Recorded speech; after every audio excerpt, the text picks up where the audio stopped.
Coming to you live from my apartment. It's Rob Has a Podcast. And now here's the guy who's the mix master of podcasting, Rob Sesternino. Hello, everybody, and welcome back to our live Amazing Race Monday night show. And we're going to talk about everything that happened in episode number 4 of Amazing Race All Stars and have a lot of fun here with you guys along the way. With me is my co-host. Here she is. She is at Haymaker Hattie on Twitter. Please welcome Jessica Leese. Jessica, how are you? I'm great, Rob. Yes. Not excellent like yesterday? No, I've downgraded to great. Downgraded. Okay. And with us as well, our special guest today from Amazing Race 14. And she has a lot to do with all of the favorite CBS reality shows nowadays, working in casting. Please welcome Jodi Wincheski. Jodi, how are you? I'm well. How are you? I'm doing very good. Jodi, did you survive the earthquake okay without any damage to any property this morning? Well, I'm actually not in LA. Oh. I work out of Houston, and I go back and forth to LA for work. Okay, so you So dodged I a wasn't bullet. in LA. Yeah, I wasn't in LA during the earthquake. Yeah, no damage over here. Everything was okay. All the podcasting equipment was unharmed. Dominic was good. A little bit of just a jolt. Everything is okay over here. So, all right. So we're gonna have a lot of fun today. We are live on a Monday night on Rob Has a Podcast. We've got the chat room going on robhasawebsite.com. We're gonna be taking your questions as well on Twitter, #RHAP. Jessica Frey is monitoring Twitter. And, of course, you can post your questions directly onto the YouTube video, and we can put them on the screen as well when you go to our YouTube video at robhasawebsite.com/YouTube. So a lot to do here today on a non-elimination leg of Amazing Race All-Stars here, but it's setting up to be a very fun rest of the way. So we're going to take your Amazing Race questions and go through all of it. So I guess we should start here on the evolution of Brenchel, Jodi. Have you been impressed as somebody who I'm sure has monitored the career of Brenchel very closely, that at this stage in the game of what Brenchel has become now, the benevolent helpers of racers? Yeah, I actually have been really impressed with them. It's so much different from when I first saw them on Big Brother to where they are now. And yeah, shocked that they were helping people out, and should I say a lot less annoying, and just, I don't know, they're like a normal race team that you kind of root for. Wow. Who would have ever thought we'd hear Normal and Brenchel in the same sentence? I know, it shocks me. Now, as a racer, though, when they stop to basically give the pep talk to Margie and Luke, and they don't know that it's a non-elimination leg, we don't think, unless they have, are really banking on that the first 3 legs were elimination legs. Did you like seeing that, them taking the time to pump up another team, or is that what any good part of the race family would do? It's not what any good part of the race family would do. I remember some issues even between like Luke and Keish and Jen on our race, where they were like fighting over a clue box that would have helped somebody 5 seconds, given them a 5-second lead. So no, it isn't what every good race team will do. It's nice to see. I think it's happened more so in these recent seasons, and there's definitely people that help out and do well, and then others that don't. Like Now Amy was a great example of that from last season. They won, and they helped out a lot of people. Yeah. Now, you raced with Luke and Margie in their original season, right? I did. Yes. So you have the inside scouting report on Luke and Margie. Have you been impressed with what you've seen from them this season? I'm always impressed with them. They're tough. They run really well. They work really well together, and it's such a tough thing when, I think when they were rafting down the river and they couldn't communicate, and they still managed to pull it together. So, they're a tough team. They're really strong, and I'm glad to see they have another chance. Now, last night we had the big meltdown with Luke specifically in the Sky Bar. Were you surprised to see that big of a breakdown from Luke? No, I was not surprised at all. Luke has his moments, and Margie is really great at handling him and not really letting him get away with it. Luke loves Amazing Race. He's He loves every single thing about it. He's like so thrilled to be a part of it, and he just is really competitive, and he can't stand to lose or not do well. So to see a meltdown out of Luke, not really surprising. Yeah, it was really bad that he really just took all the glasses and just threw them on the floor. I mean, is there any sort of rule in Amazing Race, like if you damage Amazing Race property, like what would you have to do break at one of the challenges for you to be just eliminated on the spot? I don't think there's a rule about breaking things on the challenges. You can't break or hurt other people's belongings, but I don't remember there being anything about not breaking anything. I mean, half the stuff's designed to break anyway, so you can't really have a rule like that. Jess, is there a precedent for breaking the props on Amazing Race? Not that I can think of. I remember somebody had a broken ox, but I think that was a different situation. Okay. Do you think that anybody from this season of Amazing Race is out celebrating St. Patrick's Day drinking 4 red martinis and 3 yellow martinis? No, but I I bet Rachel's wearing her shorts. Yeah. The shorts kill me. Yeah. Jody, do you wish you got to do something fun like go to Sky Bar? Yeah, Skybar looked pretty cool. I mean, I think that challenge looked tough, and we're probably too short to be able to get the liquid into the glasses without making it a disaster. I think I probably would have gone for the other challenge. Do you It think looked that easier.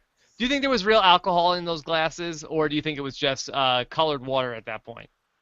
Probably colored water. They were wasting a lot of stuff. Yeah, I mean, to do that 47 times, I mean, you're getting into it's got to be about $2,000 in overpriced Skybar drinks, right? Right, exactly. Yeah, I'm pretty sure it's probably just water, food coloring. I mean, they already broke all their glasses. I mean, how many times did Brendan and Rachel go? You got to figure 45 attempts, 7 drinks an attempt at least. That's running up a huge tab. Right, you're right. I mean, they had some tough challenges. That jumping thing went. Some of the people did that in the 40s as well. Yeah.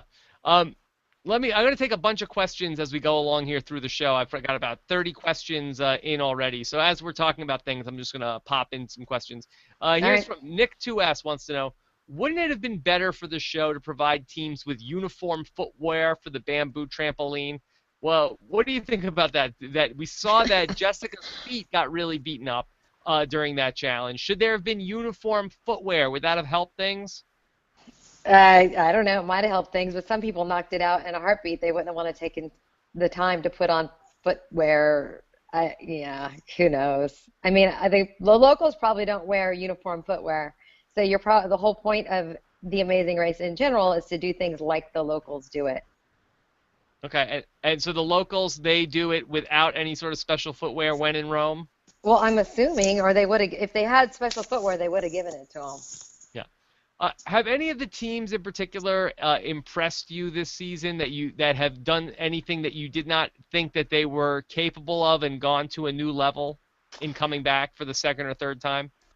Gosh, all my shows run together. I mean, I'm always impressed with Dave and Connor because I think they're just a really strong team and they work really well together.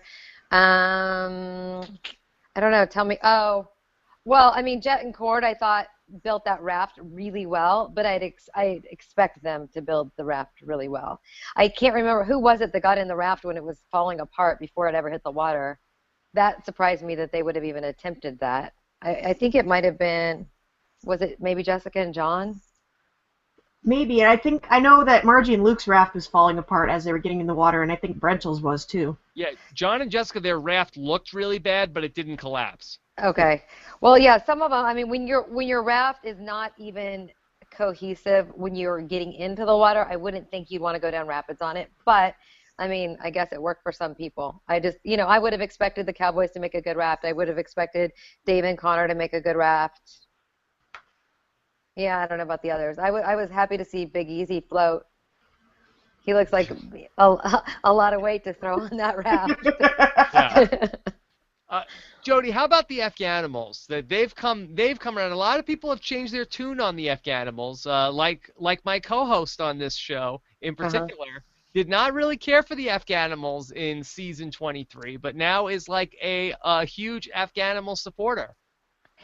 I mean, they're all right. I I don't like them or dislike them. I mean, I like them as people. I've met them. They're nice guys. I feel like they're kind of always putting on a show. And from a racing standpoint, it's kind of like you should race, you know. Hmm. And we're worry a little bit more about the actual racing part. But I mean, they're interesting, entertaining, having a good time. They always have a good time. Now, can you set up for the people who may not know what you do in casting for these shows? Because I want to touch on this a number of times in this conversation tonight. Okay, well, I cast. I find new people for reality shows. Basically, I mean, most of the time it's Survivor and Amazing Race. I've done a little bit of Big Brother and then some random shows when people need help. Um, we don't always get all of the applicants that we need to fill all of the slots to kind of represent all of America. So when we're missing things, then I go help find them. So you are like a hunter. You find people that fit a specific. You get like a briefing on here's what we need, and then you go out and look for these people. Yeah, a lot of times that's exactly what I do. I do You're have like a a lot of bounty people. hunter. Kind of, yes. It's hard. Sometimes it's harder than that. Um, but I do have people that have applied a bunch of times and just for some reason or another haven't made it through the process. They just have kind of got missed along the way. So I don't only put in people that, we just find randomly, and we usually do want them to know the show and be fans of the show, etc. So, but Can yeah, you we're looking to fill holes. can you tell us some people that you found? Yeah, sure. Well, let's see. Most recent, Kat and Hayden, both independently. You Um, found you found both of them, and then did you match them up also?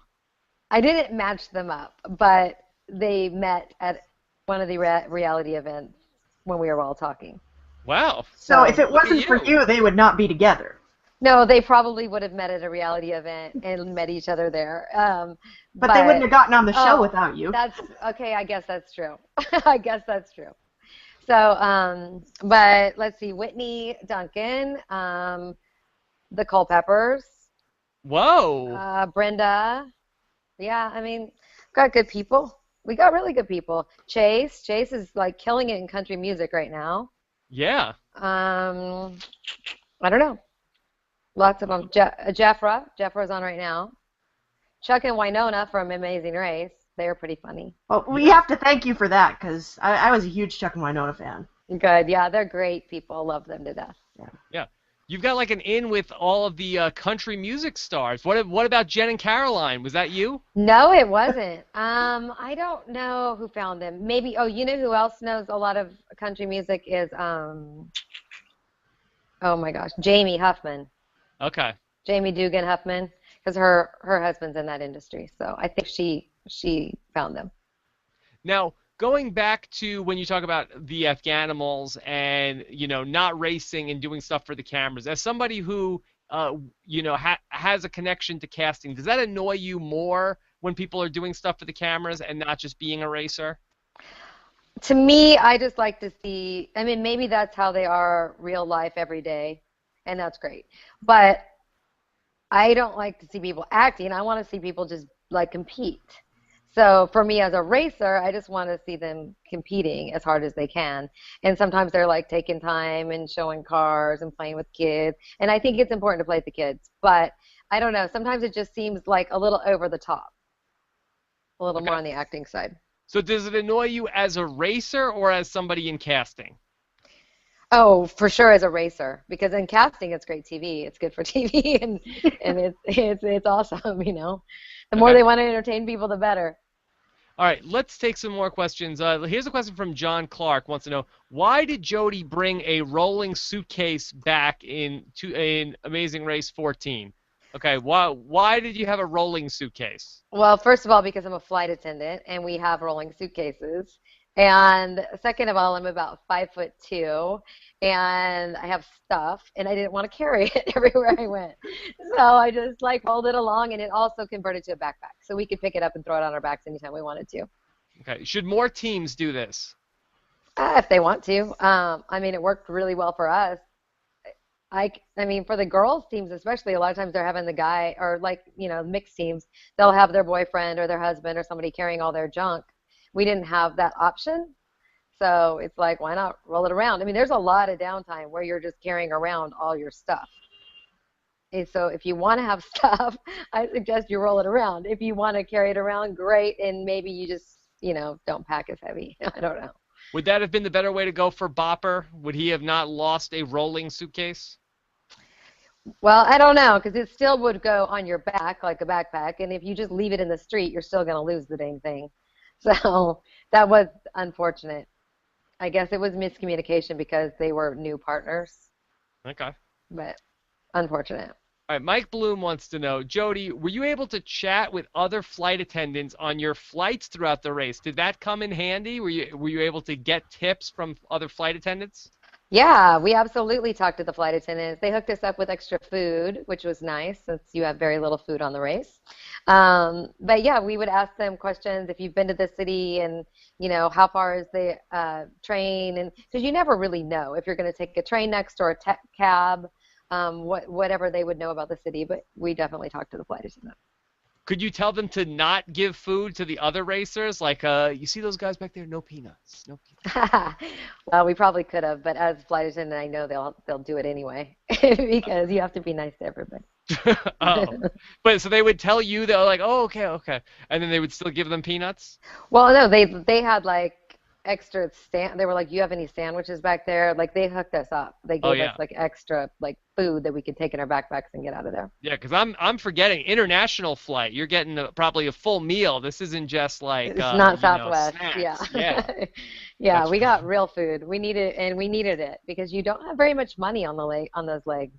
I mean, I guess what people don't really understand is if you want to eat, it comes out of your race money for the most part, unless you're at a pit stop. And there's not very many of those throughout the course of the race. So you're eating, I mean, I probably had, I don't know, 30 granola bars in my bag, and that's what I ate most of the time. So you brought granola bars on the race in your backpack? Yes. Oh, I didn't even think you were allowed to do that. You can stock up on food and rations? You can. You have to carry them or roll them in my case. But is that yeah. common? Do most teams do that?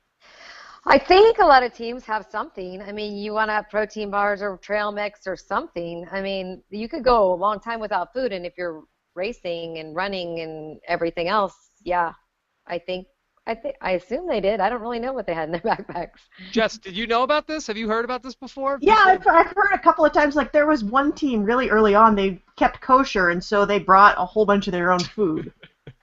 But the thing I want to know is, are you allowed to steal food from the pit stops and take it with you later? Well, there wasn't really a lot of food at the pit stops. It was kind of like being in this like a big, huge family with like, I don't know, 14 kids, and you had to eat fast and grab it as fast as you could. A lot of times you'd run out of food by the time the last teams were rolling into the pit stops, and it'd be something like, spaghetti or, you can't like take that along with you in your backpack. Well, you can. Just, yeah. Yeah, we didn't have plasticware and things like that. This is a good question. Nick 2S wants to know, did Phil diss Caroline and Jen by saying he was surprised with them showing up fourth? Like, yeah, he was sort of weird about it, too. He was sort of like, Jen and Caroline. Yeah, like, I did. That was a weird reaction. I do remember thinking, well, that's kind of rude. Phil was cranky at everybody last night. Oh, yeah. Yeah, it was, who knows? I mean, maybe, he didn't sleep well. But, yeah, I don't think he expected that. He probably just doesn't expect them to do all that great. And I mean, it may be reasonably so, because they would have been out without that express pass. Yeah. Phil is very passive-aggressive in Amazing Race. He can be, for sure. Yeah, talking about how people aren't good at rapping and all these things. I guess Phil is a morning person. He doesn't want to have that pit stop so late at night. Yeah, maybe somebody made him mad. You catch him late at night, he gets kind of probesty. Yeah. Okay. Yeah, that's funny. That's right. It's a good adjective. Okay. Let's see. This is a question going back to casting from Mike, and he wants to know, how does casting work when Amazing Race decides to pull from the Survivor Big Brother pool? Do you just ask the contestant if they have someone they'd like to run the race with? So how does that work? If there's we've seen going all the way back to Allison from Big Brother, to Jeff and Jordan, to Rob and Amber, Jenna and Ethan, Brendan and Rachel. How does that do? Does the team put out, just let it be known, hey, we would do the race, or does CBS reach out to the team and say, hey, have you considered doing the race? It can be both. It can be both. I mean, I think there's not a lot of people that don't want to race around the world for $1 million. So I think, most of the time, if you're going to ask somebody that's done a reality TV show, they're going to want to do it. And we don't, in those cases, their partners were obvious. So we didn't have to ask, hey, do you have a partner? And yeah, I mean, some people make it very well known that they want to do Amazing Race. And until more recently, they haven't done a lot of the crossover. Yeah. So now it's an option. I feel like that's got to hurt your campaign when you really let it be well known that you want to do the Amazing Race. I feel like that's more bad than good. I don't think so. I mean, you think it's good? Well, I mean, most of the time it doesn't do you any good, because CBS is going to put whoever they want to on that show, and they pretty much know that most of the people they've seen on the shows will do it. However, it is good to let it known that you want to be on Amazing Race, or if you are on a different show and want to be on Survivor, because not every single person wants to do both. So it doesn't hurt to let somebody know, hey, I want to do that. Should you sort of do it like, well, I've got so much going on, maybe I would do the Amazing Race, but I'm probably like really busy and I got so many things going on, I can't commit to it, but I bet it would be fun. I wouldn't go that direction, knowing my boss. I feel like the less you have to do, the better. Well, Lane would be like, fine, if they don't want to do it, we don't need them. We'll get somebody else. So the move is to be like, I would drop everything to go do Amazing Race, because I feel like you don't want to come off as desperate, right? No, but I mean, we only want people on the show that want to do the show. So we want fans of the show. We want people who want to do it. Like, just because you were on Survivor doesn't mean you follow Amazing Race and that you know the show and like the show and want to do it. So we need to know that. All right. So you gotta put out signals that you're very excited. Yeah, I would be excited. But don't come off as desperate. Desperate's not so great. Yeah. Okay. But you do want to be excited and let people know. Let people know you're a fan and want to do it. Yeah. Okay. All right. So it's different than you don't want to be aloof. It's different than meeting people at a bar. Yes, it will be different than meeting people at a bar. Okay. It's not quite a job interview, so that you have to be quite over the top like that. But yeah, you want to be excited about it. We want to know that you want to do it. Okay. Let's see. Okay, how about from Mr. Airsonic wants to know the Sky Bar from this season versus the Shake Mega Disco from season 5. Which was better? Jess, I think this one is up your alley. Did Jess freeze? Yeah, you guys both froze for a second. Is she back in there? You're back. I don't know if she is. Okay. Do you have a preference on Sky Bar versus the Shake Mega Disco? I don't remember. Tell me more about that. I don't remember. The Shake Mega Disco was the foam party. It was in Montevideo. Foam party. Okay. Wow. Yeah, I don't know. They're different, but both fun. Yeah, I thought the foam party looked amazing. And honestly, I've been to Montevideo. I didn't find anything nearly that cool there. So I don't know where that is. Okay. Let's see. Let's go to another question. This is a question Andy Bales wants to know about. How would Brenchel do on Survivor? And how many hashtags would Brendan coin this season? Brendan's been on fire with the hashtags this season. Both? Yeah, he has. You're right. Yeah. Yeah, he's a smart, witty guy. How they would do on Survivor, I would think not very well. I think they'd have big, huge targets on their backs. And they'd probably go out early.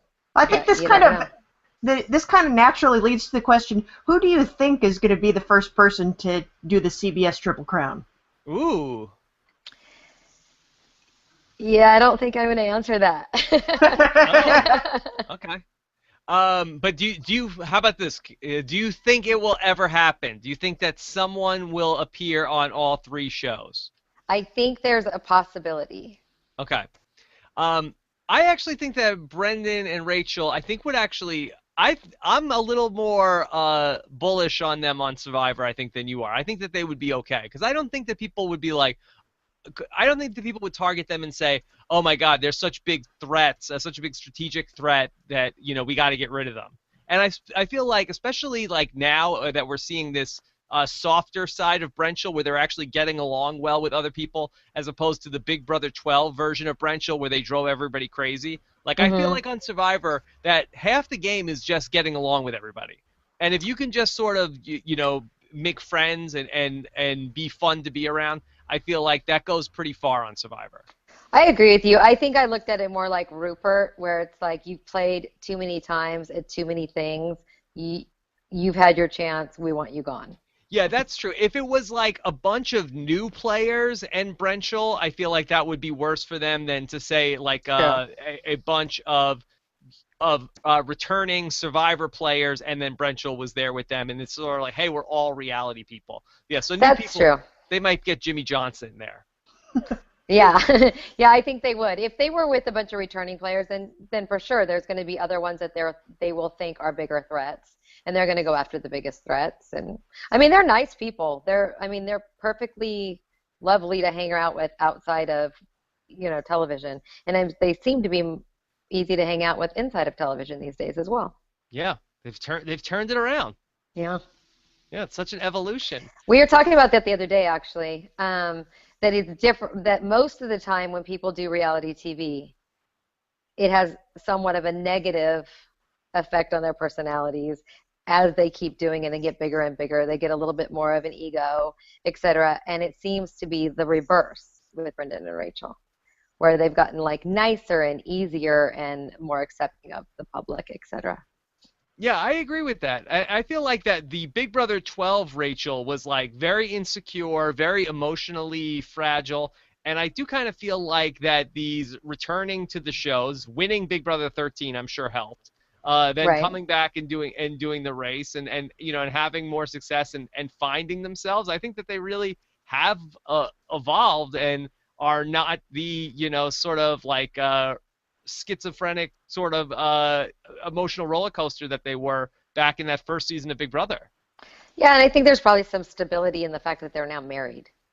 Oh, So okay. I'm sure that she feels more comfortable and confident that they're now married as well. Yes. All right. Let's take another question. This was one about from Project Mobius, and he wanted to know how could the two tasks at the detour take such different amounts of time from each other?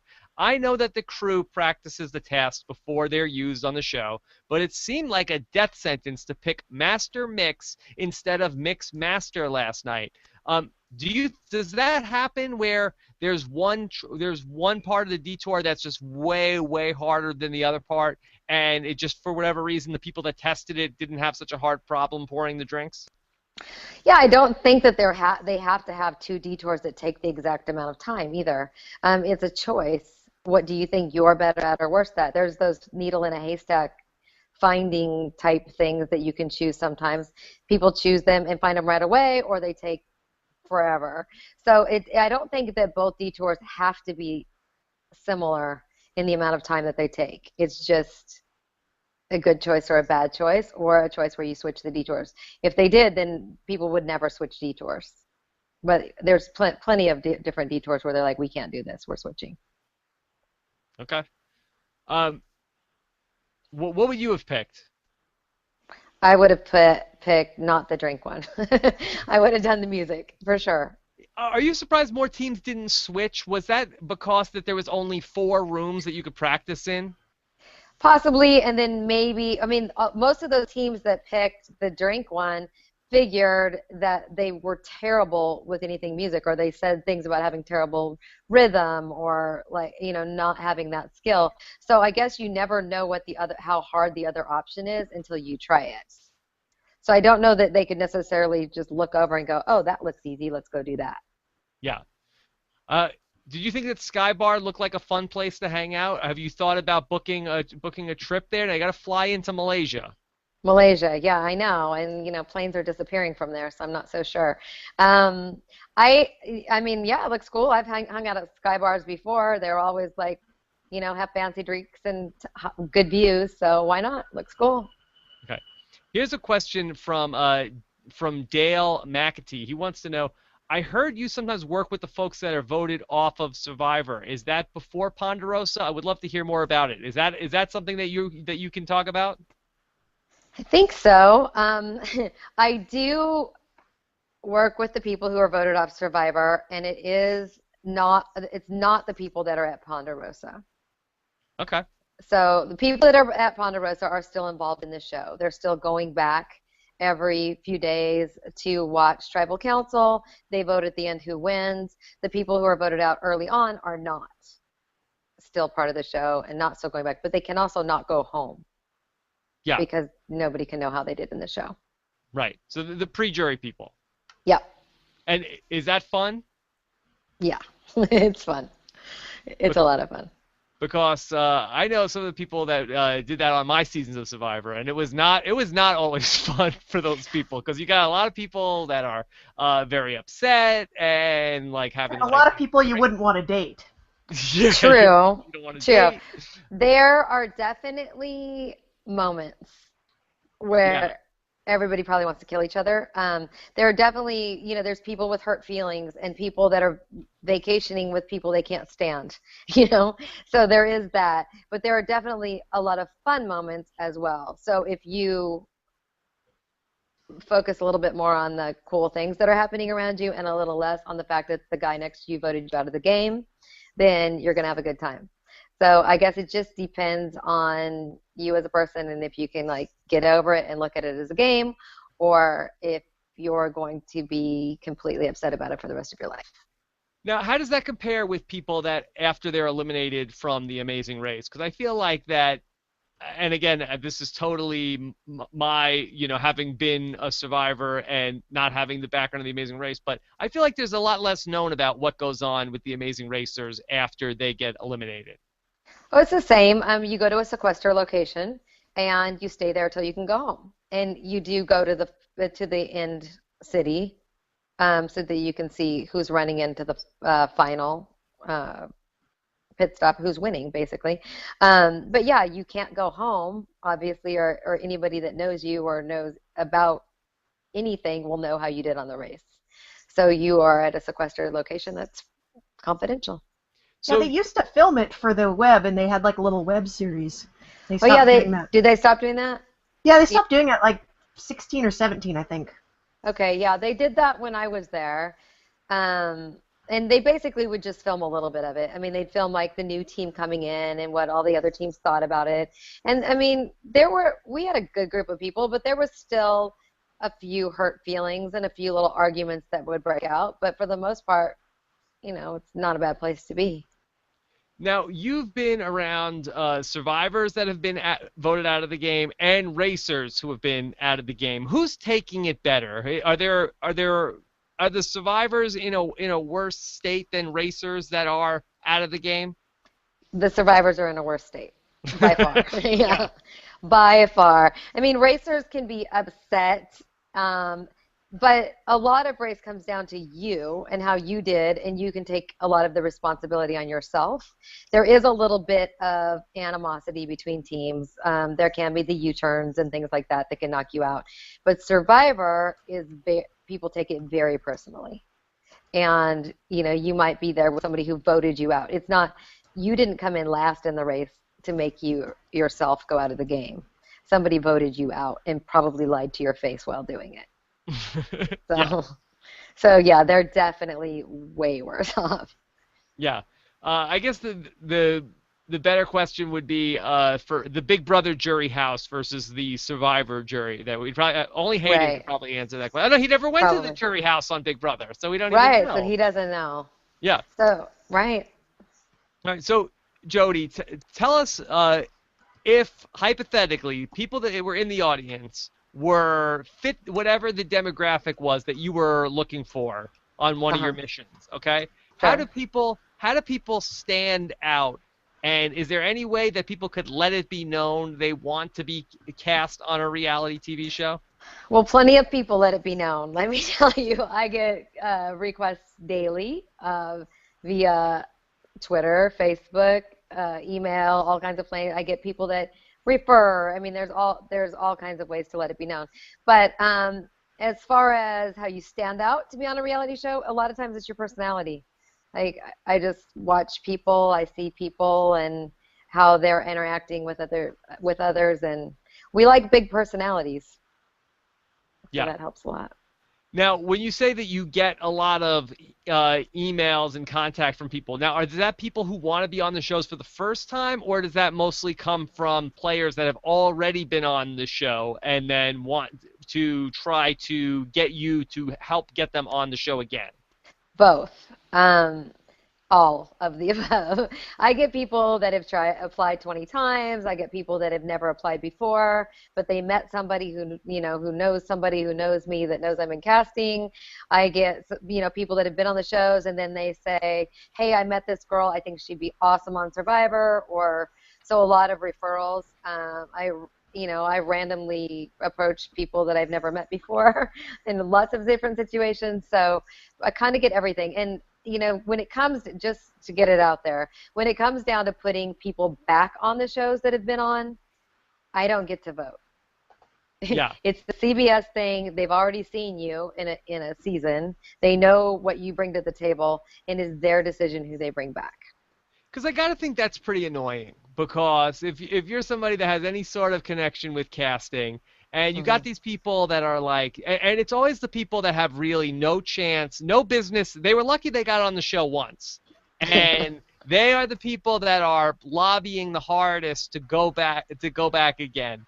And what do you do? What do you do when one of these people is like, hitting you up all the time and say, "Oh, you gotta, help me out"? Do you just like be like blunt with them and say, "Hey, either leave me alone or you're crazy. They're never putting you back on the show," or do you sort of humor them?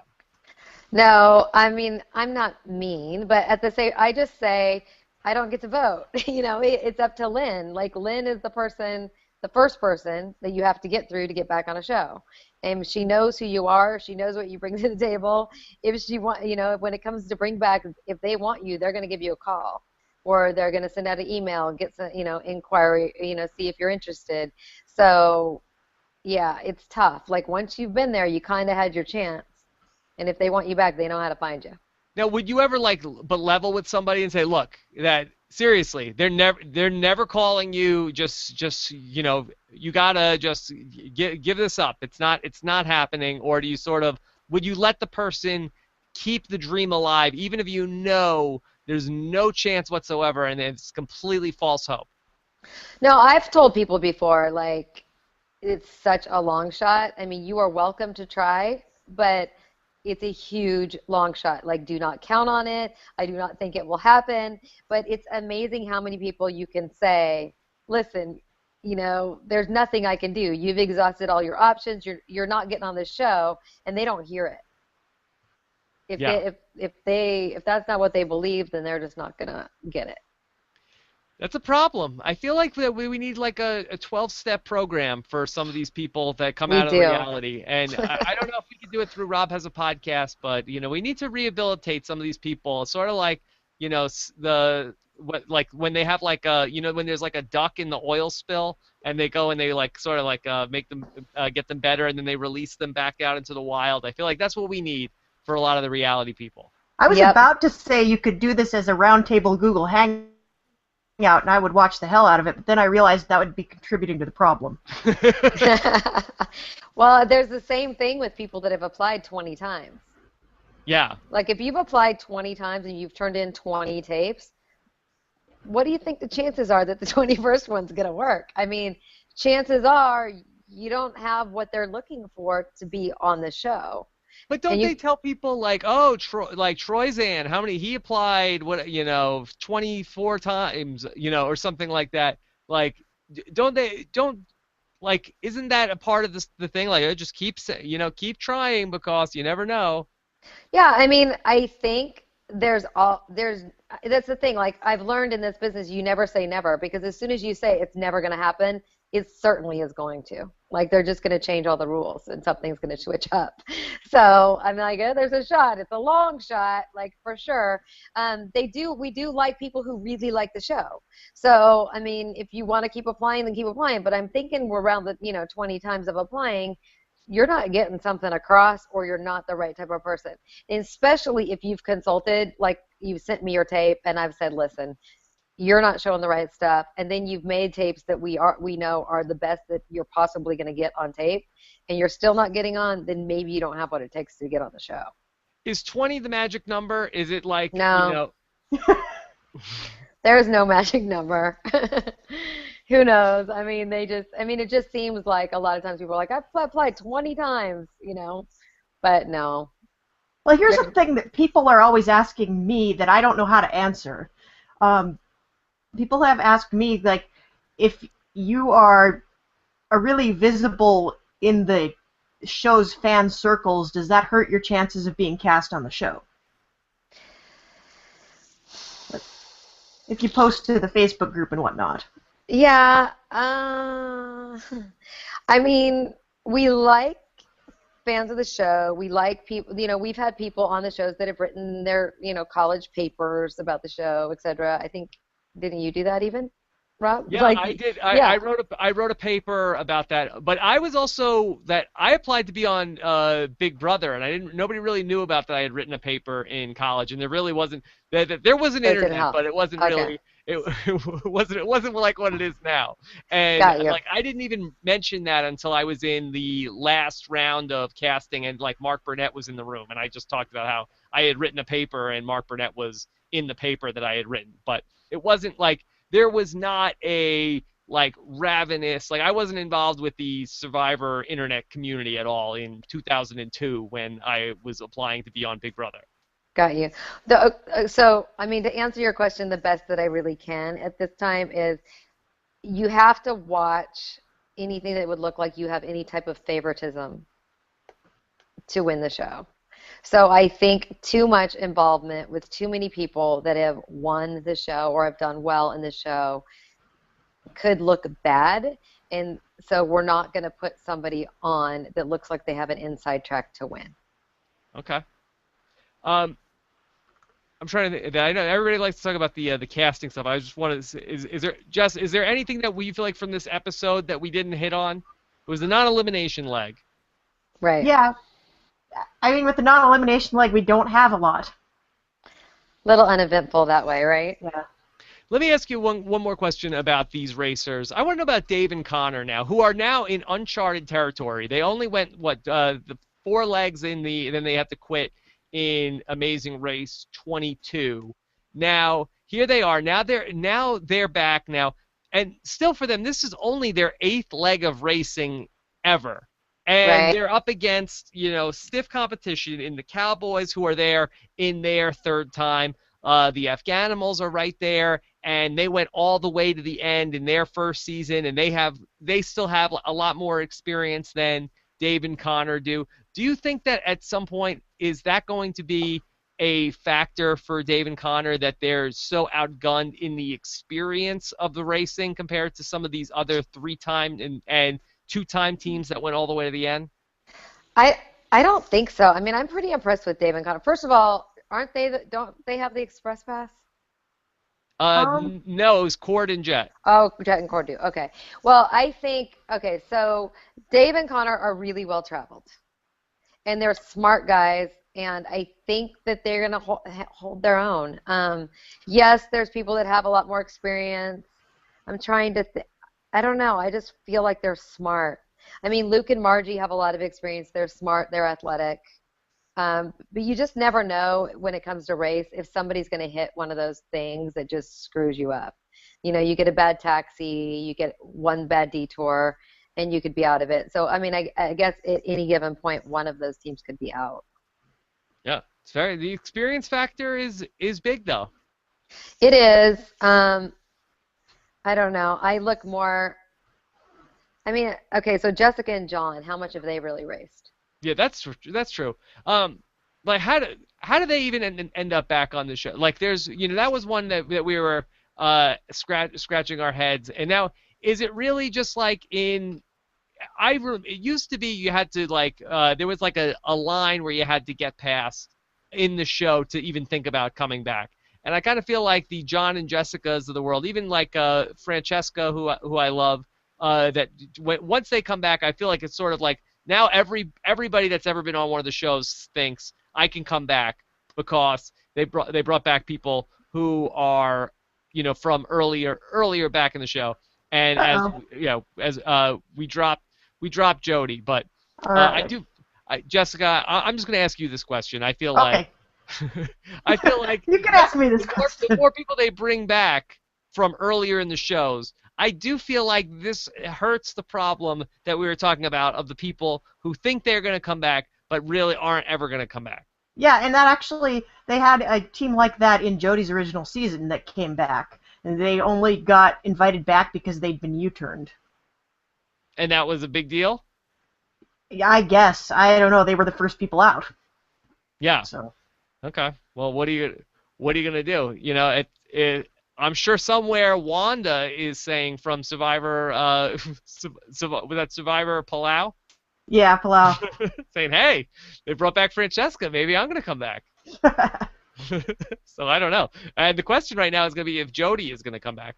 Yeah. Should you send her another invite? No, here she is. Oh, there she is. Yeah. She's back. Oh, yay. I don't know what happened. Yeah, we don't know. This Google Hangout. It's still in beta. The fickle beast. Yeah. Yeah. I got your question, though. You were asking me if there's a line about when you come back and when you don't. Well, I feel like that the bringing back the early people who were the early boots, I think, has really made this problem that we were talking about of people who, everybody thinks they're coming back. I think they've made it's become more problematic. Yeah, it can. I mean, I would think for the most part, you just have to make some type of an impression, because you need to people kind of need to remember you. But then sometimes, like we said about kind of slots, you have to have everybody kind of represented. So maybe, we needed a young dating couple, and that was like, hey, they've been on there pretty, maybe they could have done better. Maybe CBS thinks that they have a shot to do better than they did. I mean, they were holding on to Express Pass when they went out, right? Yeah. Mm-hmm. So they could have done better if they would have played a little smarter the first time. So maybe, CBS is like, they can compete and they can hold their own in this. They'll just make different choices this time. So do you feel like it's a thing, though, that John and Jessica, I mean, had they not gone out with the Express Pass, that they probably wouldn't have come back. If they would have just lost, that leg of the race and not had the Express Pass, you got to figure they probably wouldn't have come back. So is that a thing that if you're going to lose on one of these shows, you should lose in spectacular fashion? It wouldn't hurt, right? I mean, I think you need to be memorable. Like, if nobody remembers who you are, then it doesn't make any sense to bring you back as a returning player. So, yeah, I mean, go out, go big or go home, right? I feel like that's a move. I feel like if you were like on Survivor or Big Brother or something like that, and things looked pretty bad, and you were like, yeah, I'm definitely not going to win, but I'm not totally out of the game, but I'm going to make such a colossal mistake that it's going to be so memorable that they'll bring me back. Is that along the lines of Jatia dumping out all the rice? That's what I was thinking too, exactly. And then she didn't even go home. It's crazy. Yeah. I don't know. Is that what Brandon Hance was thinking? Was that his move? I don't know if Brandon Hance is thinking. All right. I think he's more of a reactor. Could be more of a reactor. All right. So, Jess, anything else from this episode as we start to move into the middle stages now of this Amazing Race All-Stars? I can't think of anything else from this episode in particular. All right. Jodi, did you feel anything else that you wanted to get across? Anything you want to let people know who are the Amazing Race hopefuls who have been now even more excited that Amazing Race has been picked up for season 25? Right. I think when you're making a tape, it's really important to interact a lot on the tape. Don't take turns. Don't say, you talk about yourself and then I'm going to talk about myself. Like, you need to interact just like you would if you were out drinking a beer or out at dinner. We want to see The whole point is how you interact together. So it's not good to create a script and then you talk and then they talk and then you talk and then they talk. If it's boring, you're not going to get called. Yeah, that's good advice. I never, I haven't talked to too many people who have ever, said, hey, we really want to get on The Amazing Race. Like, what should we do on our tape or anything like that? So that's actually a really good point. Yeah, because I get that all the time, Rob. Okay, people just they cut me out of the equation. They go right to you, Jess. Apparently. If I hear of anybody really good, I'll send them your way, Jodi. Okay, and just this it will help possibly. On Facebook, under my notes section, I have some example videos for both Survivor and Amazing Race. I have some information about what we're looking for.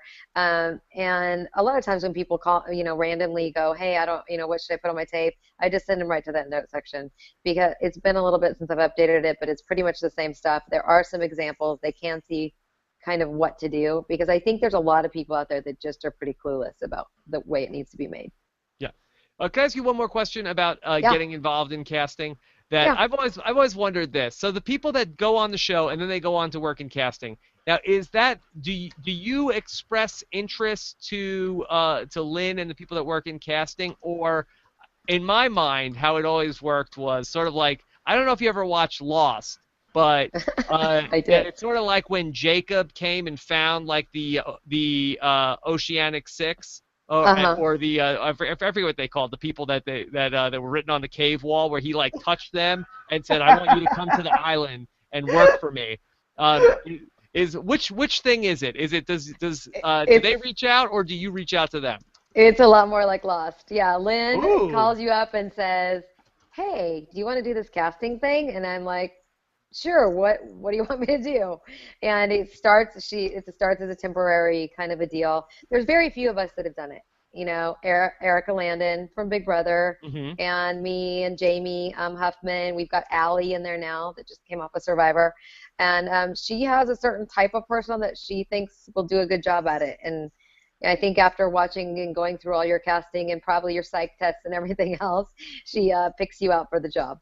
Yeah, well, they have like the files on all the reality people that they have. It's like I don't know if they just like run it through an algorithm or if Lynn can just tell like, okay, this person would be good, this person would be not good. How come it's never a guy? How come that it's always women from these shows? Is it I don't sexism? know.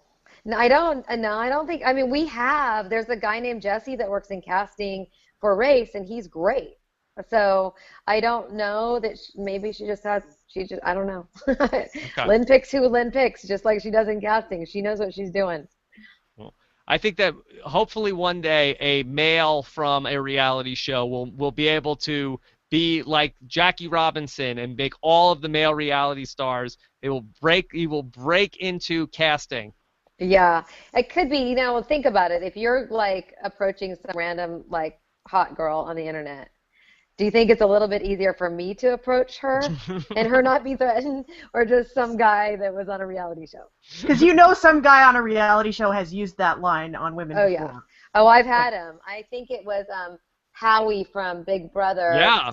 Before I ever met him, and I think I have met him now, but before I ever met him, I think I got the Facebook message, when are we going to make out? There you go. And he was telling women that he was casting for a reality show. Is that what his move was? Nope. He just wanted to know when we were going to make out. And I'm pretty sure that probably goes out to several of the girls that had been on reality TV shows. Now, so just different, but a little less threatening when I'm like, hey, how's it going? Have you ever thought about being on Survivor? So is that a mass message that Howie from Big Brother sends out to people, or do you feel like that was individual, specific to you? No, I think it's an individual message, but I don't think I'm the only one that has gotten it. It's a copy and paste job. Yeah. Probably, for something like that. Yeah. All right. Well, Jodi, thank you so much for sharing some insight about the race and casting. It was a lot of fun. Sure. Thank you very much. All right. So that Jodi, your Twitter is at Jodi Wincheski, right? Yeah, real original, right? Okay. Hey, look, be straightforward. Don't be like one of these things where it's like Jodi_97, too hard. Three letters. Yeah, who can remember that? Or something that has nothing to do with your actual name. Who does that? But Well, Wincheski's hard enough. yeah. Yeah. And of course, Jessica Lees, she's at Haymaker Hattie. I am Hmm. at Rob Sestrino. Would love to hear your comments about this show on robhasawebsite.com and on YouTube. And then we are going to get ready for Wednesday. Get ready to do Survivor all over again. Join us for Yay. Survivor Know-It-Alls live after the episode. We're actually going to get started a little bit later this week. Steven has another, he has something earlier in the night, so we can't get to it until 10 p.m. Eastern on Wednesday night. So a little bit of a special time, 10 p.m. Eastern, 7 p.m. Pacific for Survivor Know-It-Alls. And then I'll speak to the next person kicked off the show on Thursday morning. And then we'll have our big Survivor podcast with Survivor Philippines winner Denise Stapley will be our guest on Thursday. So a lot to do here on Robin's podcast. Very busy week. So take care, everybody. Have a great week, and we'll talk to you again soon. Bye. Thanks. Bye.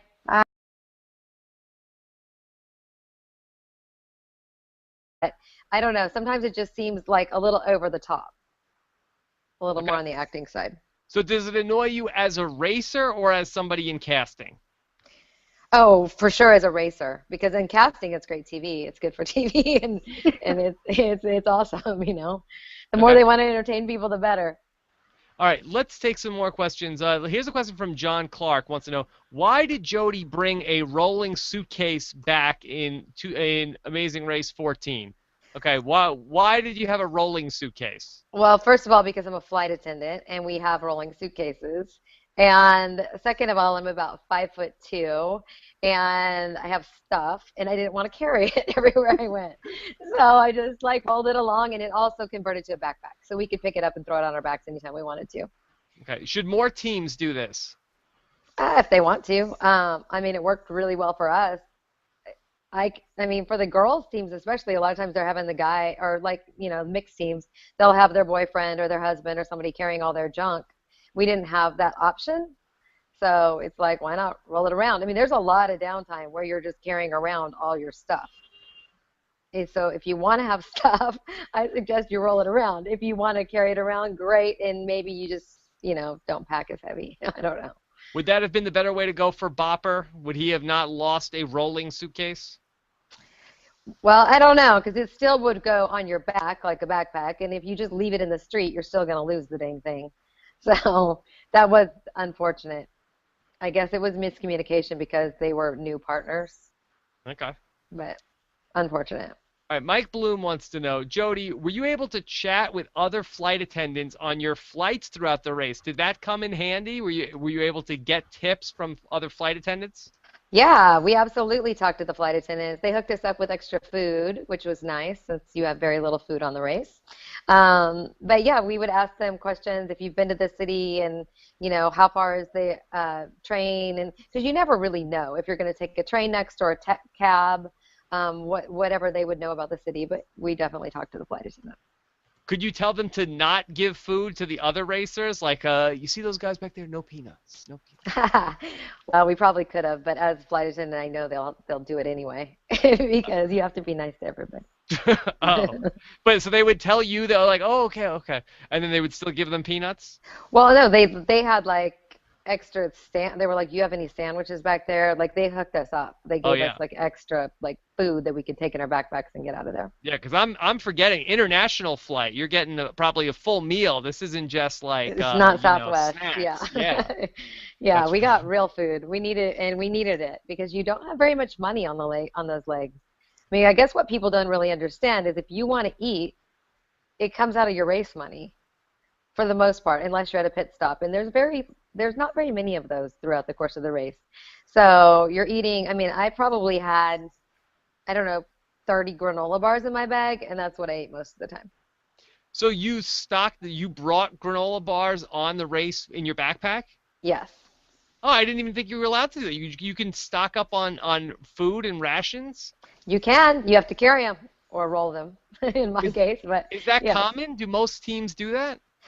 I think a lot of teams have something. I mean, you want to have protein bars or trail mix or something. I mean, you could go a long time without food, and if you're racing and running and everything else, yeah, I think I assume they did. I don't really know what they had in their backpacks. Jess, did you know about this? Have you heard about this before? Yeah, People. I've heard a couple of times, like, there was one team really early on, they kept kosher, and so they brought a whole bunch of their own food. But the thing I want to know is, are you allowed to steal food from the pit stops and take it with you later? Well, there wasn't really a lot of food at the pit stops. It was kind of like being in this like a big, huge family with like, I don't know, 14 kids, and you had to eat fast and grab it as fast as you could. A lot of times you'd run out of food by the time the last teams were rolling into the pit stops, and it'd be something like, spaghetti or, you can't like take that along with you in your backpack. Well, you can. So, It just wasn't yeah. travel. Yeah. Um, Yeah, we didn't have plasticware and things like that. This is a good question. Nick 2S wants to know, did Phil diss Caroline and Jen by saying he was surprised with them showing up fourth? Like, yeah, he was sort of weird about it, too. He was sort of like, Jen and Caroline.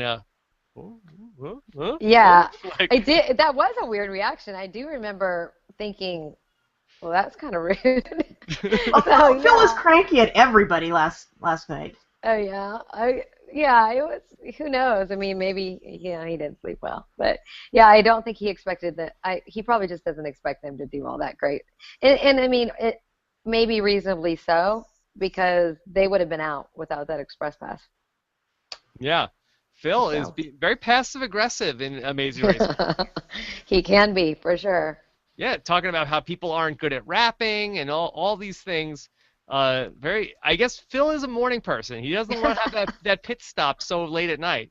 Yeah, Yeah. maybe somebody made him mad. You Yeah, catch him late at night, he gets kind of probesty. yeah. Okay, yeah, That's funny. that's right. It's a good adjective.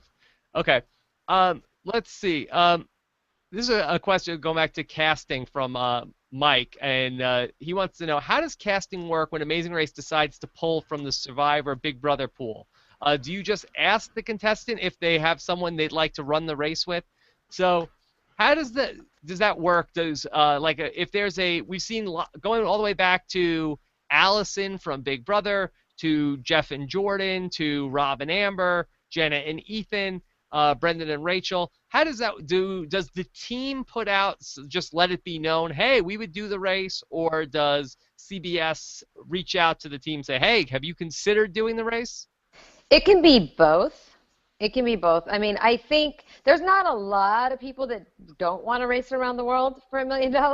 So I think, most of the time, if you're going to ask somebody that's done a reality TV show, they're going to want to do it. And we don't, in those cases, their partners were obvious. So we didn't have to ask, hey, do you have a partner? And yeah, I mean, some people make it very well known that they want to do Amazing Race. And until more recently, they haven't done a lot of the crossover. Yeah. So now it's an option. I feel like that. Water, food coloring. I mean, they already broke all their glasses. I mean, how many times did Brendan and Rachel go? You got to figure 45 attempts, 7 drinks, an attempt at least. That's running up a huge tab. Right. You're right. I mean, they had some tough challenges. That jumping thing went, some of the people did that in the 40s as well. Yeah. I'm going to take a bunch of questions as we go along here through the show. I've got about 30 questions in already. So as we're talking about things, I'm just going to pop in some questions. Here's from Nick 2S wants to know, wouldn't it have been better for the show to provide teams with uniform footwear for the bamboo trampoline? Well, what do you think about that? That we saw that Jessica's feet got really beaten up during that challenge. Should there have been uniform footwear? Would that have helped things? I don't know. It might have helped things, but some people knocked it out in a heartbeat. They wouldn't have want to taken the time to put on footwear. Yeah, who knows? I mean, I think the locals probably don't wear uniform footwear. So the whole point of the Amazing Race in general is to do things like the locals do it. Okay, and so the locals, they do it without any sort of special footwear when in Rome? Well, I'm assuming, or they would have, if they had special footwear, they would have given it to them. Have any of the teams in particular impressed you this season that have done anything that you did not think that they were capable of and gone to a new level in coming back for the second or third time? Gosh, all my shows run together. I mean, I'm always impressed with Dave and Connor because I think they're just a really strong team and they work really well together. I don't know. Tell me. Oh, well, I mean, Jet and Cord, I thought built that raft really well, but I'd expect them to build the raft really well. I can't remember who was it that got in the raft when it was falling apart before it ever hit the water. That surprised me that they would have even attempted that. I think it might have been, was it maybe Jessica and John? Maybe, and I know that Margie and Luke's raft was falling apart as they were getting in the water, and I think Brentel's was too. Yeah, John and Jessica, their raft looked really bad, but it didn't collapse. Okay. Well, yeah, some of them, I mean, when your raft is not even cohesive when you're getting into the water, I wouldn't think you'd want to go down rapids on it. But I mean, I guess it worked for some people. I just, I would have expected the Cowboys to make a good raft. I would have expected Dave and Connor to make a good raft. Yeah, I don't know about the others. I was happy to see Big Easy float. He looks like a lot of weight to throw on that raft. Yeah. Jodi, how about the Afghanimals? They've come around. A lot of people have changed their tune on the Afghanimals. Like my co-host on this show in particular, did not really care for the Afghanimals in season 23, but now is like a huge Afghanimal supporter. I mean, they're all right. I don't like them or dislike them. I mean, I like them as people. I've met them. They're nice guys. I feel like they're kind of always putting on a show. And from a racing standpoint, it's kind of like, you should race, Mm-hmm. and we're worrying a little bit more about the actual racing part. But I mean, they're interesting, entertaining, having a good time. They always have a good time. Now, can you set up for the people who may not know what you do in casting for these shows? Because I want to touch on this a number of times in this conversation tonight. Okay, well, I cast. I find new people for reality shows. Basically, I mean, most of the time it's Survivor and Amazing Race. I've done a little bit of Big Brother and then some random shows when people need help. We don't always get all of the applicants that we need to fill all of the slots to kind of represent all of America. So when we're missing things, then I go help find them. So you are like a hunter. You find people that fit a specific. You get like a briefing on here's what we need, and then you go out and look for these people. Yeah, a lot of times that's exactly what I do. I do You're have like a a lot of bounty people. hunter. Kind of, yes. It's hard. Sometimes it's harder than that. But I do have people that have applied a bunch of times and just for some reason or another haven't made it through the process. They just have kind of got missed along the way. So I don't only put in people that, we just find randomly, and we usually do want them to know the show and be fans of the show, etc. So, but yeah, we're looking to fill holes. Can you tell us some people that you found? Yeah, sure. Well, let's see. Most recent, Kat and Hayden, both independently. You found both of them, and then did you match them up also? I didn't match them up, but they met at one of the reality events when we were all talking. Wow. So if it wasn't for you, they would not be together. No, they probably would have met at a reality event and met each other there. But they wouldn't have gotten on the show without you. That's okay. I guess that's true. I guess that's true. So, but let's see, Whitney, Duncan, the Culpeppers. Whoa. Brenda. Yeah, I mean, got good people. We got really good people. Chase is like killing it in country music right now. Yeah. I don't know. Lots of them. Jeffra's on right now. Chuck and Winona from Amazing Race. They're pretty funny. Well, we have to thank you for that, because I was a huge Chuck and Winona fan. Good. Yeah, they're great people. Love them to death. Yeah. You've got like an in with all of the country music stars. What about Jen and Caroline? Was that you? No, it wasn't. I don't know who found them. Maybe. Oh, you know who else knows a lot of country music is oh my gosh, Jamie Huffman. Okay. Jamie Dugan Huffman, because her husband's in that industry. So I think she found them. Now, going back to when you talk about the Afghanimals and, not racing and doing stuff for the cameras, as somebody who, has a connection to casting, does that annoy you more when people are doing stuff for the cameras and not just being a racer? To me, I just like to see, I mean, maybe that's how they are real life every day. and that's great. But I don't like to see people acting. I want to see people just like compete. So for me as a racer, I just want to see them competing as hard as they can. And sometimes they're like taking time and showing cars and playing with kids. And I think it's important to play with the kids. But the detour take such different amounts of time from each other. I know that the crew practices the tasks before they're used on the show, but it seemed like a death sentence to pick Master Mix instead of Mix Master last night. Does that happen where there's one part of the detour that's just way harder than the other part, and it just for whatever reason the people that tested it didn't have such a hard problem pouring the drinks? yeah, I don't think that they have to have two detours that take the exact amount of time either.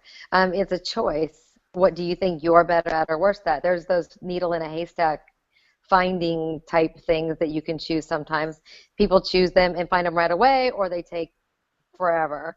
So I don't think that both detours have to be similar in the amount of time that they take. It's just a good choice or a bad choice, or a choice where you switch the detours. If they did, then people would never switch detours.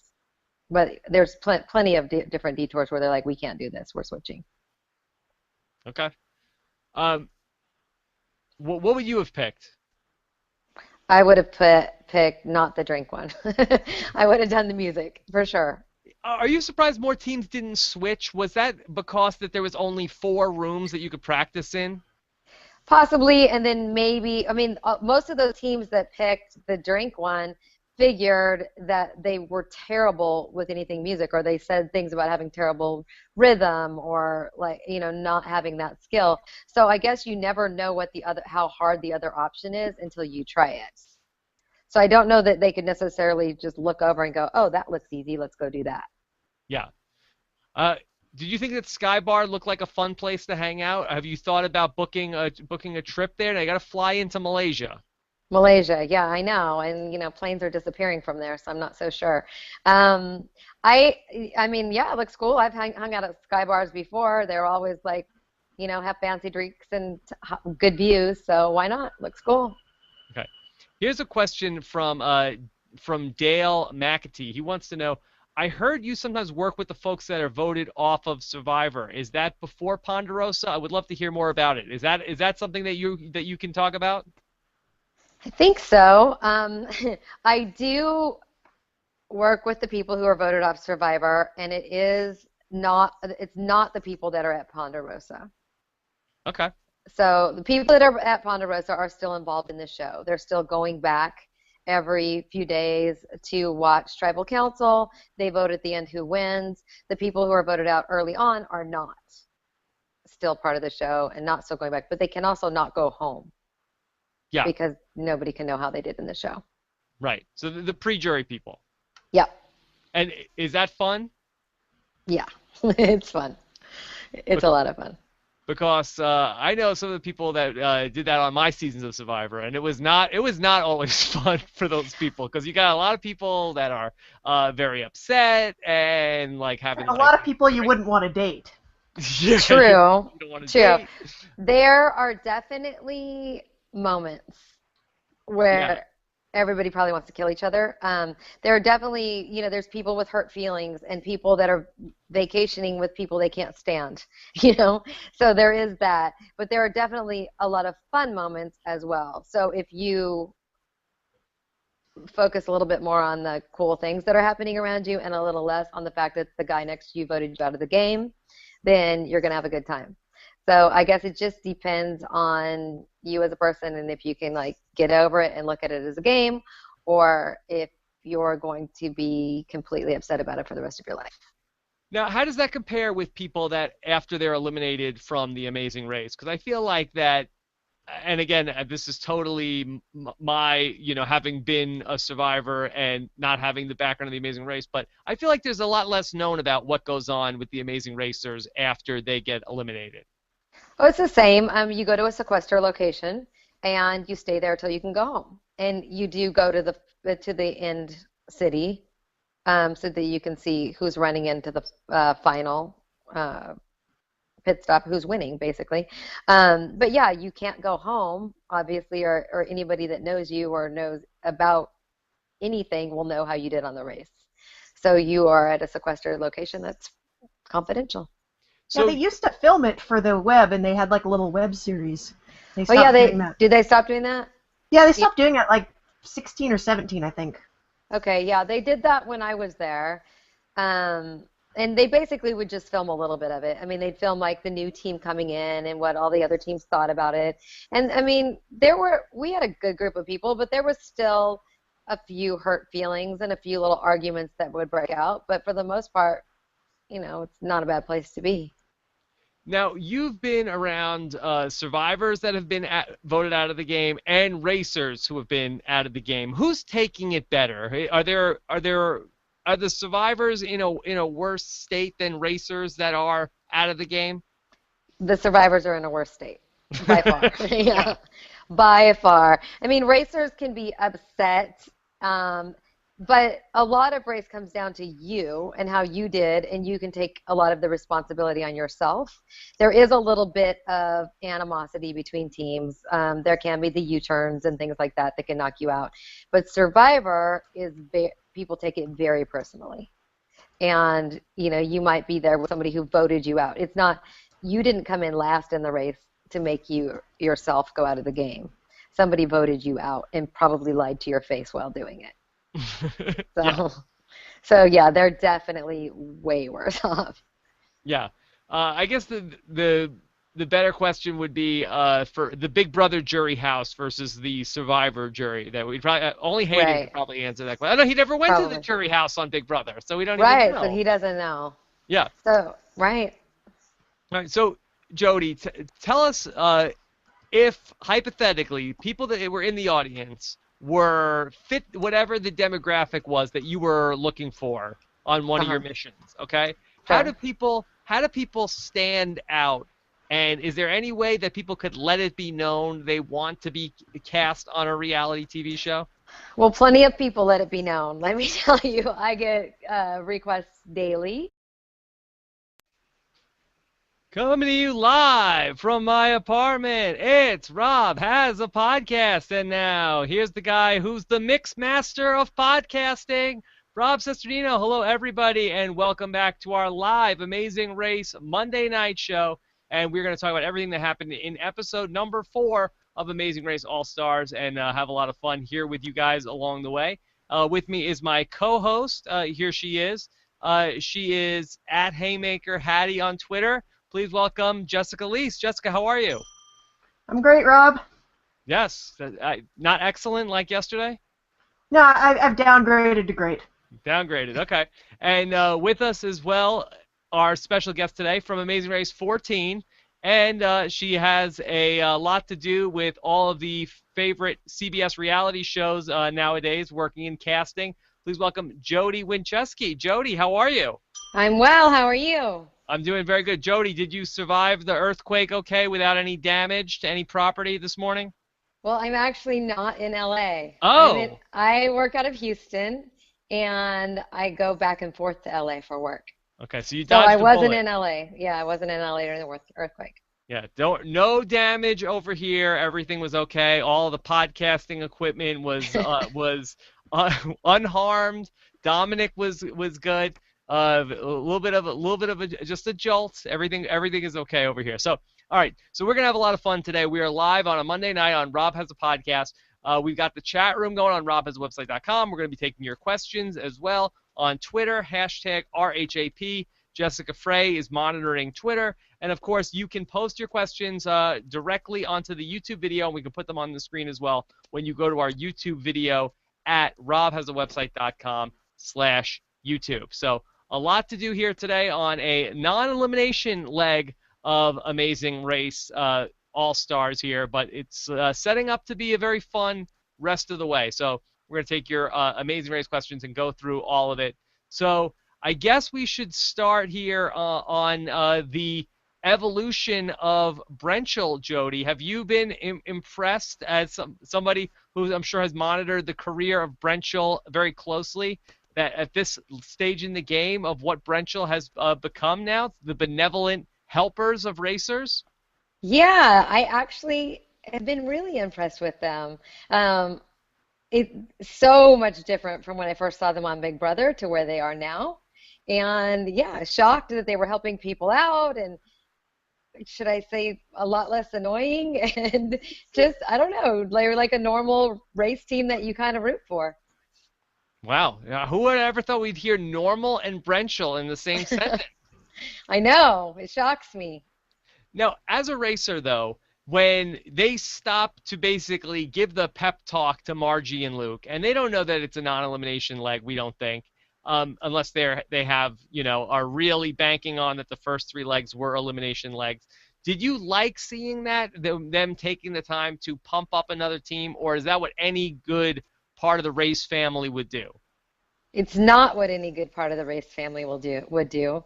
I remember some issues even between like Luke and Keish and Jen on our race where they were like fighting over a clue box that would have helped somebody 5 seconds, given them a 5 second lead. So no, it isn't what every good race team will do. It's nice to see. I think it's happened more so in these recent seasons, and there's definitely people that help out and do well, and then others that don't. Like Now you Amy was a great example of that from last season. They won and they helped out a lot of people. Yeah.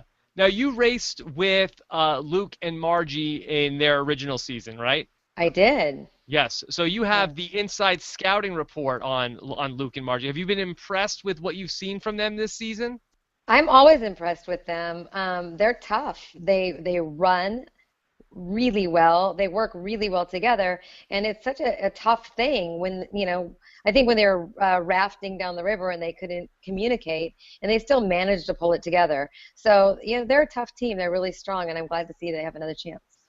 Now, last night we had the big meltdown between Luke specifically in the Sky Bar. Were you surprised to see that big of a breakdown from Luke? No, I was not surprised at all. Luke has his moments, and Margie is really great at handling him and not really letting him get away with it. Luke loves Amazing Race. He loves every single thing about it. He's like so thrilled to be a part of it, and he just is really competitive and he can't stand to lose or not do well. So to see a meltdown out of Luke, not really surprising. Yeah, it was really bad that he really just took all the glasses and just threw them on the floor. I mean, is there any sort of rule in Amazing Race, like if you damage Amazing Race property, like what would you have to do break at one of the challenges for you to be just eliminated on the spot? I don't think there's a rule about breaking things on the challenges. You can't break or hurt other people's belongings, but I don't remember there being anything about not breaking anything. I mean, half the stuff's designed to break anyway, so you can't really have a rule like that. Jess, is there a precedent for breaking the props on Amazing Race? Not that I can think of. I remember somebody had a broken ox, but I think that was a different situation. Okay. Do you think that anybody from this season of Amazing Race is out celebrating St. Patrick's Day drinking 4 red martinis and 3 yellow martinis? No, but I I bet Rachel's wearing her shorts. Yeah. The shorts kill me. Yeah. Jodi, do you wish you got to do something fun like go to Sky Bar? Yeah, Skybar looked pretty cool. I mean, I think that challenge looked tough. And we're probably too short to be able to get the liquid into the glasses without making it a disaster. I think I probably would have gone for the other challenge. Do you It think looked that easier. do you think there was real alcohol in those glasses, or do you think it was just colored water at that point? Probably colored water. They were wasting a lot of stuff. Yeah, I mean, to do that 47 times, I mean, you're getting into, it's got to be about $2,000 in overpriced Skybar drinks, right? Right, exactly. Yeah, I'm pretty sure it's probably just That's got to hurt your campaign when you really let it be well known that you want to do the Amazing Race. I feel like that's more bad than good. I don't think so. I mean, You think it's good? well, I mean, it most of the time it doesn't it doesn't do you any good because CBS is going to put whoever they want to on that show, and they pretty much know that most of the people they've seen on the shows will do it. However, you have to. It is good to let it known that you want to be on Amazing Race, or if you are on a different show and want to be on Survivor, because not single person wants to do both. So it doesn't hurt to let somebody know, hey, I want to do that. Should you sort of do it like, well, I've got so much going on. Maybe I would do the Amazing Race, but I'm probably like really busy and I got so many things going on. I can't commit to it, but it would be, I bet it would be fun.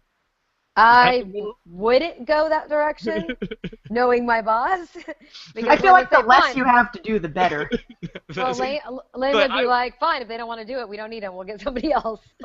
So the move is to say, be like, oh, like I would drop everything to go do Amazing Race, because I feel like you don't want to come off as desperate, right? No, but I mean, we only want people on the show that want to do the show. So we want fans of the show. We want people who want to do it. Like, just because you were on Survivor doesn't mean you follow Amazing Race and that you know the show and like the show and want to do it. So we need to know that. All right. So you gotta put out signals that you're very excited. Yeah, I would be excited. But don't come off as desperate. Desperate's not so great. Yeah. Okay. But you do want to be excited and let people know. Let people know you're a fan and want to do it. Yeah. Okay. All right. So it's different than you don't want to be aloof. It's different than meeting people at a bar. Yes, it will be different than meeting people at a bar. Okay. It's not quite a job interview, so that you have to be quite over the top like that. But yeah, you want to be excited about it. We want to know that you want to do it. Okay. Let's see. Okay, how about from Mr. Airsonic wants to know the Sky Bar from this season versus the Shake Mega Disco from season 5. Which was better? Jess, is this? I think this one is up your alley.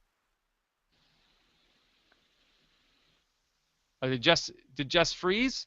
Yeah, you guys both froze for a second. Oh, is she back in there? You're back. I don't know if she is. Okay. Do you have a preference on Sky Bar versus the Shake Mega Disco? I don't remember. Tell me more about that. I don't remember. The Shake Mega Disco was the foam party. It was in Montevideo. Party. Oh, okay. Wow.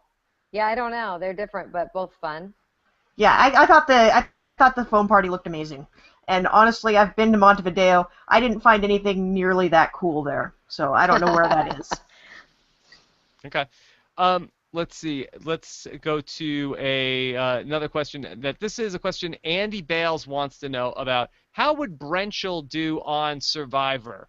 And how many hashtags would Brendan coin this season? Brendan's been on fire with the hashtags this season. Both? Yeah, he has. You're right. Yeah. Yeah, he's a smart, witty guy. How they would do on Survivor, I would think not very well. I think they'd have big, huge targets on their backs, and they'd probably go out early. I think this kind of naturally leads to the question: who do you think is going to be the first person to do the CBS Triple Crown? Ooh. Yeah, I don't think I'm going to answer that. Oh, okay.